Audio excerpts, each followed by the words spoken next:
జనసేన కార్యకర్త ప్రెషర్ చేయడంతో ఒక సామాన్యుడిని పోలీసులు కొట్టడం, ఆయన ఆత్మహత్య చేసుకున్నటువంటి ఉదంతంలో 3.5 లక్షల రూపాయలకి సెటిల్మెంట్ అంటూ ఒక వార్తని సాక్షి హైలైట్ చేసింది.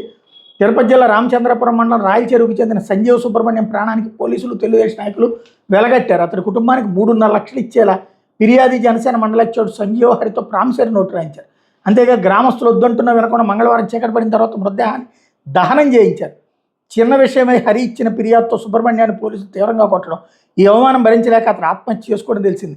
ఈ కేసు తమ మెడకు చుట్టుకుంటుందనే భయంతో పోలీసులు బాధిత కుటుంబానికి వాళ్ళతో డబ్బులు ఇప్పించి కేసును మాఫీ చేసేందుకు సిద్ధమయ్యారు. సుబ్రహ్మణ్యం మృతదేహాన్ని పోస్టుమార్టం అనంతరం మంగళవారం తిరుపతి ఆసుపత్రి నుంచి ఇంటికి తీసుకొచ్చేలోపే ఆ కుటుంబానికి 3.5 లక్షలు ఇచ్చేలా హరిని ఒప్పించి ప్రామిసరీ నోట్ల మీద సంతకాలు చేయించారు. వ్యవహారంలో పోలీసు జిల్లా స్థాయి అధికారి ఒకరు టీడీపీ మండల అధ్యక్షుడు Tirumala Reddy, Ramachandrapuram police station head constable Rajasekhar కీలకంగా వ్యవహరించినట్టు గ్రామస్తులు చెప్తున్నారు. సుబ్రహ్మణ్యాన్ని తీవ్రంగా కొట్టడంతో రామచంద్రపురం ఎస్ఐసీఎల్ పాత్ర ఉందని పేర్కొంటున్నారు.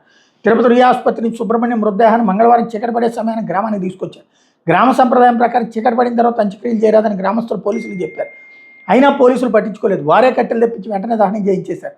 సుబ్రహ్మణ్యం మృతదేహం మీద లాఠీ దెబ్బలు గుర్తులు ఉన్నందున పోస్టుమార్టం వేదిక ఆధారంగా పోలీసుల మీద చర్యలు తీసుకుంటారా లేక మృతుడి కుటుంబ సభ్యులు తమకు అనుకూలంగా స్టేట్మెంట్ తీసుకుని వదిలేస్తారా అన్న అనుమానాలు వ్యక్తమవుతుంది. వదిలేయడం కోసమే చేసుకొచ్చారు. ఇదివరకు సుబ్రహ్మణ్యం అనేటటువంటి డ్రైవర్ చనిపోయినటువంటి ఉదంతం ఒక ఎత్తు అయితే, శవాన్ని డోర్ డెలివరీ చేశారన్నారు. ఇప్పుడు శవాల్ని తగలబెట్టేస్తున్నారు. సాయికృష్ణ ఉదంతంలో ఇక్కడ కనబడుతోంది అదే.